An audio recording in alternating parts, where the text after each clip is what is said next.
নমস্কার, দিশা টিউশন সেন্টারে তোমাদের সবাইকে জানাই স্বাগত। আজকের আমাদের টপিক হচ্ছে ক্লাস 8 এর গণিতের 9 নম্বর অধ্যায় ত্রিভুজের দুটি বাহু ও তাদের বিপরীত কোণের সম্পর্ক। এর আগের ভিডিওতে এই চ্যাপ্টারের উপপাদ্য 4 এবং সেই সংক্রান্ত গাণিতিক প্রশ্নাবলীগুলি নিয়ে আলোচনা করেছি। আজকের এই ভিডিওতে এই চ্যাপ্টারের উপপাদ্য 6 এবং সেই সংক্রান্ত গাণিতিক সমস্যাগুলি নিয়ে সহজ সরল ভাষায় আলোচনা করা হবে। পুরো কনসেপ্টটি ভালোভাবে বোঝার জন্য ভিডিওটি কোথাও স্কিপ না করে প্রথম থেকে শেষ পর্যন্ত তোমরা মন দিয়ে দেখো, তাহলে দেখবে পুরো কনসেপ্ট তোমার কাছে জলের মতো পরিষ্কার হয়ে যাবে। তার আগে তোমাদের একটা কথা বলে নিই, সেটা হচ্ছে এই উপপাদ্য 6 এটা বোঝার জন্য ত্রিভুজ এবং সর্বসমতার কনসেপ্ট এই দুটো কিন্তু সমানভাবে প্রয়োজন। তাই যাদের এই কনসেপ্ট নিয়ে অসুবিধে আছে তারা অবশ্যই এর আগের ভিডিওটা দেখে নাও। এর আগের ভিডিওতে আমি এই কনসেপ্টটা নিয়ে ভালোভাবে আলোচনা করেছি, সেই কনসেপ্টটা আগে দেখে নাও, উপপাদ্য 4 দেখে নাও, তারপর এই উপপাদ্য 6 এটা দেখে নেবে, তাহলে পুরো ব্যাপারটা তোমার কাছে বোঝার জন্য আরো অনেকটা সুবিধে হবে। এছাড়া তোমাদের জ্যামিতির বিপ্রতীপ কোণের ধারণা এবং সমান্তরাল সরেখা ও ছেদকের ধর্ম এই অধ্যায়গুলি নিয়ে, এছাড়া অঙ্কের বেশ কিছু অধ্যায় নিয়ে আমি সহজ সরল ভাষায় আলোচনা করেছি। তাই তোমরা যদি সেই ভিডিওগুলি না দেখে থাকো অবশ্যই প্লেলিস্টে গিয়ে বা এই ভিডিওর ডেসক্রিপশন বক্সের লিঙ্ক থাকবে, সেখান থেকে কিন্তু দেখে নিও। চ্যানেলে নতুন হয়ে থাকলে তোমরা অবশ্যই চ্যানেলটিকে সাবস্ক্রাইব করে দিও। এছাড়া কমেন্টের মাধ্যমে জানাও ভিডিও কেমন লাগলো এবং অবশ্যই কমেন্টে জানাও এরপর তোমরা কোন চ্যাপ্টারসের ভিডিও চাইছো। তাহলে চলো এখন শুরু করা যাক। আজকের আমাদের টপিক তোমাদের ক্লাস 8 এর গুরুত্বপূর্ণ একটা উপপাদ্য 6। তোমাদের গণিত বইয়ের 93 পাতায় আছে উপপাদ্য 6। এখানে কি বলেছে, একটি ত্রিভুজের দুটি কোণের পরিমাপ সমান হলে তাদের বিপরীত বাহুগুলোর দৈর্ঘ্য সমান। অর্থাৎ এই যে ত্রিভুজ আছে, এই ত্রিভুজটির দুটি কোণের পরিমাপ তোমায় সমান বলে দিয়েছে। তাহলে কি করতে হবে, তাদের বিপরীত যে বাহুগুলি আছে তাদের দৈর্ঘ্য সমান। অর্থাৎ উপপাদ্য 4 কি বলা ছিল, দুটি বাহু সমান, তাদের বিপরীত কোণগুলি সমান, এটা প্রমাণ করতে হবে। এই উপপাদ্যে ঠিক তার উল্টোটা বলা আছে। তাহলে উপপাদ্য করার জন্য আমাদের প্রথম কাজ হচ্ছে চিত্র অঙ্কন। তাহলে চিত্র অঙ্কন করলাম, সেই অনুযায়ী চিত্রতে তুমি নাম দিয়ে দাও। তাহলে এই হয়ে গেল আমার চিত্রে নামকরণ, যে ABC এটা হচ্ছে একটা ত্রিভুজ। এরপর উপপাদ্যে কি কাজ, আমাদের প্রথমেই যেটা লিখতে হবে সেটা হচ্ছে স্বীকার্য বা প্রদত্ত, অর্থাৎ যেটি দেওয়া আছে সেটি লিখতে হবে। উপপাদ্য এবং চিত্রের সঙ্গে মিলিয়ে মিলিয়ে লিখতে হবে। উপপাদ্যে কি বলা আছে, ত্রিভুজের দুটি কোণের পরিমাপ সমান হলে। তাহলে এই যে ত্রিভুজ, তাহলে প্রথম হচ্ছে ত্রিভুজ ABC একটি ত্রিভুজ যার দুটি কোণের পরিমাপ সমান। কোণ দুটি, আমি মনে করছি এই কোণ এবং এই কোণটা সমান, অর্থাৎ কোণ ABC এবং কোণ ACB, যার কোণ ABC ইকুয়ালস টু কোণ ACB। তাহলে এই হয়ে গেল স্বীকার্য, যেটা দেওয়া আছে সেটা। এরপর হচ্ছে প্রামাণ্য, অর্থাৎ যেটা প্রমাণ করতে বলা হয়েছে। এখানে কি প্রমাণ করতে বলা হয়েছে, কোণগুলি সমান হলে তাদের বিপরীত বাহুগুলির দৈর্ঘ্য সমান। তাহলে এই যে কোণটা আছে এর বিপরীত বাহু হচ্ছে এই পাশেরটা, দেখো এই কোণটা ACB, এই কোণের বিপরীতে আছে এই বাহু। আর কোণ ABC অর্থাৎ এই কোণের বিপরীতে আছে এই বাহুটা। তাহলে তোমাকে কি প্রমাণ করতে হবে, AB এবং AC এই দুটো বাহুর দৈর্ঘ্য সমান। অর্থাৎ প্রামাণ্যতে কি লিখবো, AB ইকুয়ালস টু AC, বা তোমরা লিখতে পারো যে কোণ ABC এবং কোণ ACBর বিপরীত বাহু AB ও AC এই দুটি সমান। স্বীকার্য, প্রামাণ্য এগুলো লেখা হয়ে গেল। এরপর কি আছে, উপপাদ্যে আমাদের যদি প্রয়োজন হয় উপপাদ্য প্রমাণের স্বার্থে আমাদের একটা অঙ্কন করতে হয়, কিন্তু এই অঙ্কনটি সমস্ত উপপাদ্যে হয় না। এর আগের উপপাদ্যও ছিল, এই উপপাদ্যও কিন্তু অঙ্কন আছে। আগের উপপাদ্যে যেটা অঙ্কন আছে সেটাই, অর্থাৎ এই যে কোণটা আছে কোণ BAC, এটাকে কি করতে হবে, সমদ্বিখণ্ডিত করতে হবে। সমদ্বিখণ্ডকের অর্থ কি, সমান দুই ভাগে ভাগ করে দিতে হবে। তাহলে এই কোণটাকে, এগুলো অবশ্যই যে চিত্রগুলো তোমরা করবে পেন্সিলের সাহায্যেই কিন্তু করবে। তাহলে এখানেও আমি কি করলাম, কোণ BAC এর একটা সমদ্বিখণ্ডক AD অঙ্কন করলাম, যেটি এই BC বাহুকে ডি বিন্দুতে ছেদ করেছে। তাহলে অঙ্কনে সেটা লিখে দিতে হবে, কোণ বিএসি এর সমদ্বিখণ্ডক এডি অঙ্কন করলাম, যা বিসি বাহুকে ডি বিন্দুতে ছেদ করেছে। অর্থাৎ এই যে সমদ্বিখণ্ডকটা, এটা দেখো এই বিসি কে কোথায়, ডি বিন্দুতে ছেদ করেছে। তাহলে এইগুলো হয়ে গেল। এরপর হচ্ছে আমাদের উপপাদ্যের আসল যে অংশটা, অর্থাৎ ধাপে ধাপে তোমায় প্রমাণ করতে হবে কোনটা, এই যেটা দেওয়া আছে অর্থাৎ এই বাহু দুটি সমান, সেটা প্রমাণ করতে হবে। তাহলে চলো শুরু করি প্রমাণের অংশটা। এখন এই উপপাদ্যটা কিভাবে প্রমাণ করতে হবে, তার আগে আমরা কি করেছিলাম, একটা অঙ্কন। তাহলে এই যে এডিটা অঙ্কন করা হয়েছে, এর ফলে কি হয়েছে, এই পুরো ত্রিভুজটা দেখো দুটো ত্রিভুজে ভাগ হয়ে গিয়েছে। একটা হচ্ছে এ বি ডি, অন্যটা হচ্ছে এ সি ডি। এর আগের উপপাদ্য আমরা কি করেছিলাম, এই যে ত্রিভুজগুলো ছিল এই ত্রিভুজগুলোকে আমরা সর্বসম প্রমাণ করেছি। এখানেও তাই, এই ত্রিভুজগুলোকে আমরা সর্বসম প্রমাণ করব, কিন্তু আগেরটা যে সর্বসমতার শর্তে প্রমাণ করেছি, এটা অন্য শর্ত দিয়ে প্রমাণ করতে হবে। তাহলে কিভাবে করব চলো দেখে নেওয়া যাক। অর্থাৎ দুটো ত্রিভুজ আমরা পাচ্ছি, একটা হচ্ছে ত্রিভুজ এ বি ডি এবং অন্য ত্রিভুজটা হচ্ছে এ সি ডি। এদের মধ্যে দেখো কি কি সমান পাচ্ছি। প্রথমে যদি লক্ষ্য করো তাহলে এই যে কোণ দুটো আছে, এই কোণ দুটো সমান, কারণ আমরা উপপাদ্যের শুরুতেই বলেছি যে ত্রিভুজের দুটি কোণ সমান হলে, তার মানে একটা হচ্ছে কোণ এ বি সি, অন্য কোণটা হচ্ছে এ সি বি। কিন্তু যেহেতু ত্রিভুজটা এই পর্যন্ত আছে, তাই এই কোণটা এ বি সি এটাকে আমরা বলবো এ বি ডি, আর কোণ এ সি বি এটাকে আমরা বলবো এ সি ডি। এই দুটো তাহলে সমান, সেটা এখানে লিখে নিই। অর্থাৎ কোণ এ বি ডি ইকুয়ালস টু কোণ এ সি ডি। কেন এই দুটো সমান, কারণ এটা আমাদের প্রদত্ত বা স্বীকার্যে বলা আছে, তাহলে সেটা লিখে দিতে হবে যে স্বীকার্য থেকে এটা আমরা বলছি সমান। বোঝা গিয়েছে? তারপর কি দেখো, এই ত্রিভুজটার এ বি ডি আর এ সি ডি, এই ত্রিভুজটার দুটোর ক্ষেত্রেই এডিটা হচ্ছে একটা সাধারণ বাহু, এই যে এ বি আর ডি, আর অন্যটাও দেখো এ সি ডি। তাহলে এই এডি বাহুটা দুটো ক্ষেত্রেই সাধারণ, দুটোর জন্যই আছে, তাই এটাও হচ্ছে একটা সমান। অর্থাৎ কি লিখবো, এডি সাধারণ বাহু, বা লিখতে পারো এডি সমান এডি, সেটা লিখলেও হবে, বা এডি সাধারণ বাহু। সাধারণ বাহুর অর্থই হলো যে এই ত্রিভুজেও আছে আবার এই ত্রিভুজেও আছে। তাহলে দুটো হয়ে গেল, আরো একটা দরকার। এখানে দেখো কোণ বিএসি কে আমরা কি করেছি, সমদ্বিখণ্ডিত করেছি। অর্থাৎ এখানে যে কোণটা আর এখানে যে কোণটা, এই যে দুটো কোণ উৎপন্ন হয়েছে, এরা পরস্পর সমান। এই ত্রিভুজের ক্ষেত্রে কোণ বিএডি, এই ত্রিভুজের ক্ষেত্রে কোণ সিএডি। তাহলে সেটা লিখে দিতে হবে, কোণ বিএডি সমান কোণ সিএডি। এই দুটো কোণ কেন সমান সেটা অবশ্যই তোমাকে এখানে লিখে দিতে হবে। কেন সমান, কারণ এই এডিটা কোণ বিএসির সমদ্বিখণ্ডক, বা তুমি বলতে পারো অঙ্কন অনুযায়ী, কারণ অঙ্কনে অলরেডি আমরা বলে দিয়েছি এই এডিটা বিএসি কে সমদ্বিখণ্ডিত করেছে। তুমি যে কোনো একটা লিখতে পারো, এডি কোণ বিএসি এর সমদ্বিখণ্ডক। তাহলে এই দুটি ত্রিভুজের ক্ষেত্রে আমরা কি কি পেলাম, দেখো এখানে একটা করে কোণ সমান, এখানে একটা করে কোণ সমান, এবং এই একটা বাহু এদের দুজনের সমান। অর্থাৎ কোণ বাহু কোণ।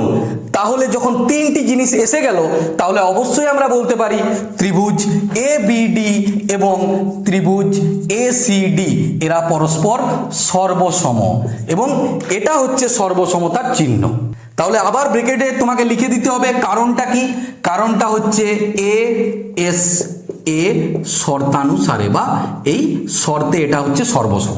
এখন যখন ত্রিভুজ দুটি সর্বসম অর্থাৎ সব দিক থেকে সমান, তাহলে বলতেই পারি এই ত্রিভুজের এই বাহুটা আর এই ত্রিভুজের এই বাহুটা এরা পরস্পর সমান। অর্থাৎ কি বলবো, এবি ইকুয়ালস টু এসি। কারণ কি, এরা হচ্ছে সর্বসম ত্রিভুজের অনুরূপ বাহু।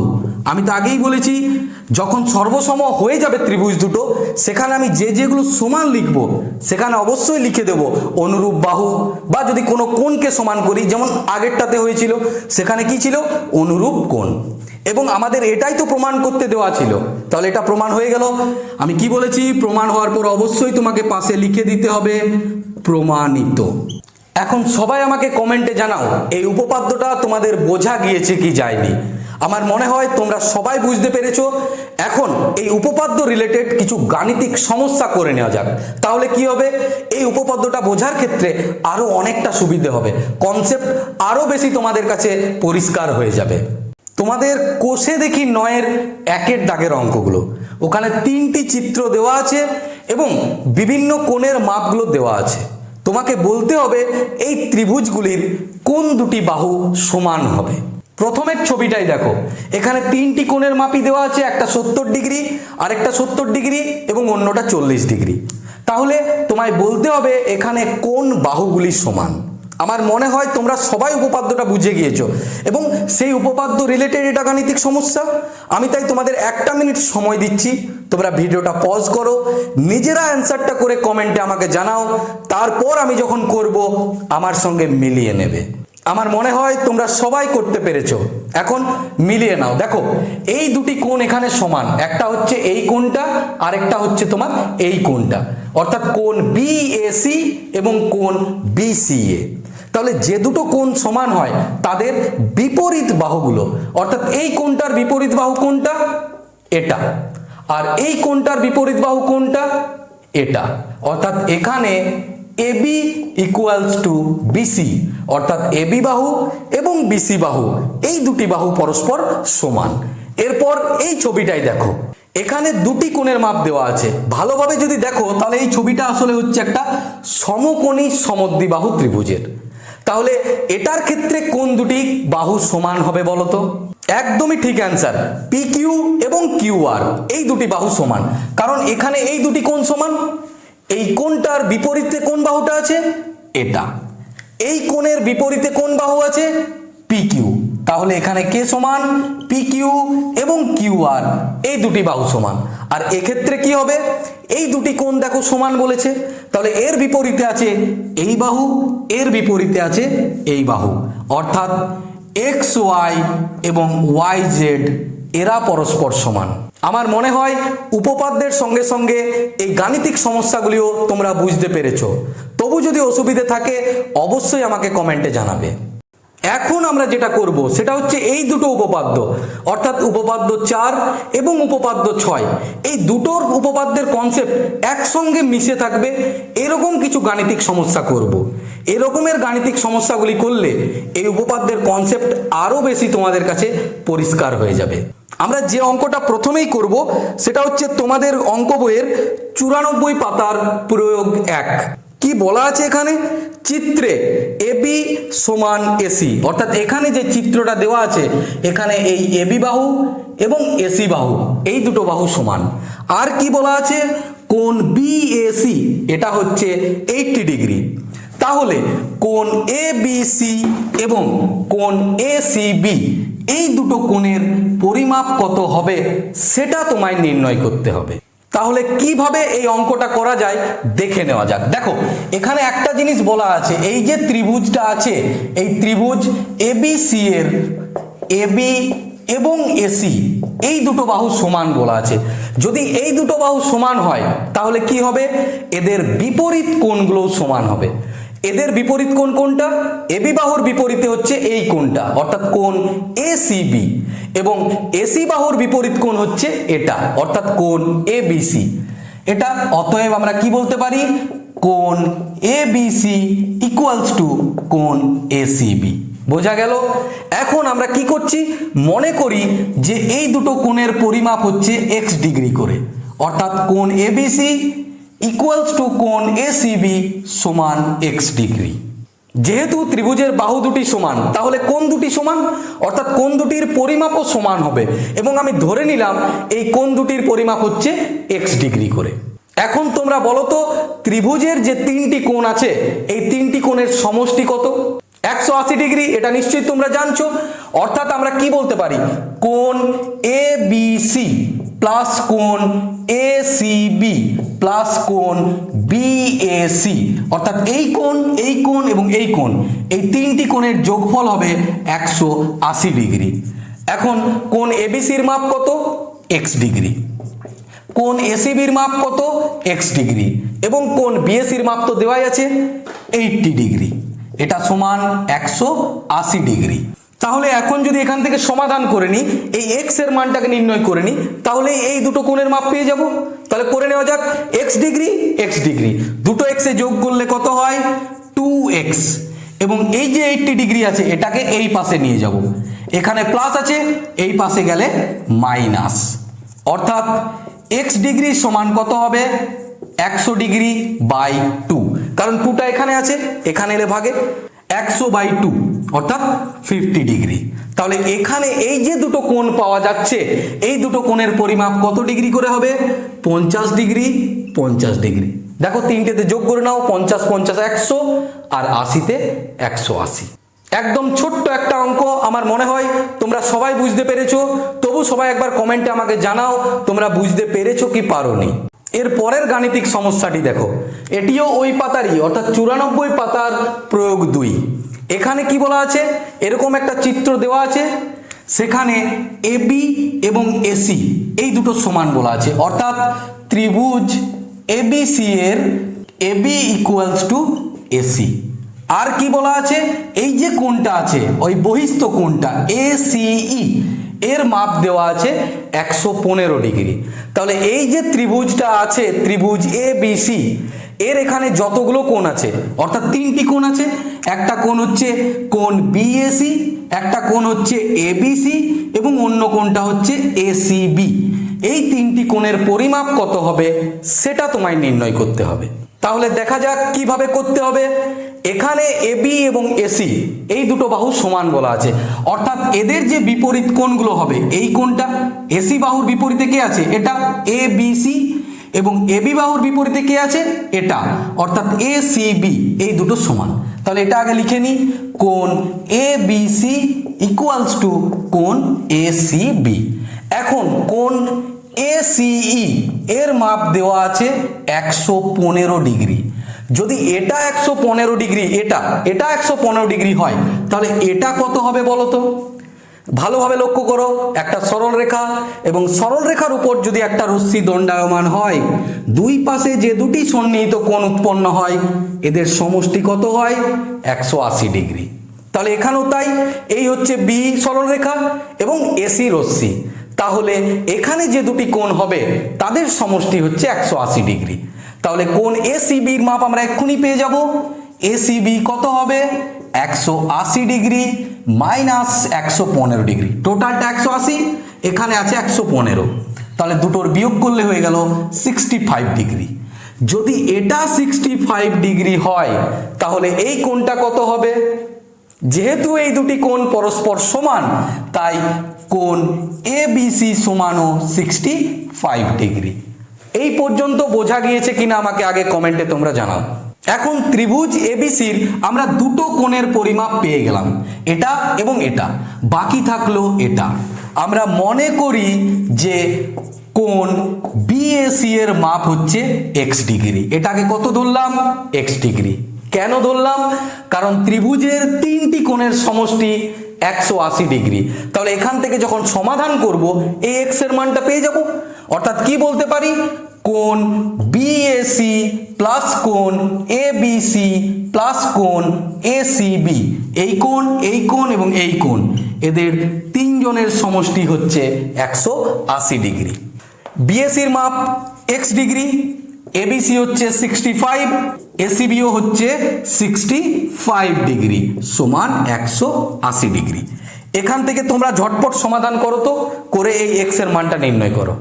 তাহলে এক্স ডিগ্রি রইল এবং 65 এই দুটোই যোগ করলে হয় 130। তাহলে আমার মান বের করতে হবে এক্স ডিগ্রির। X degree equals to 180 degree.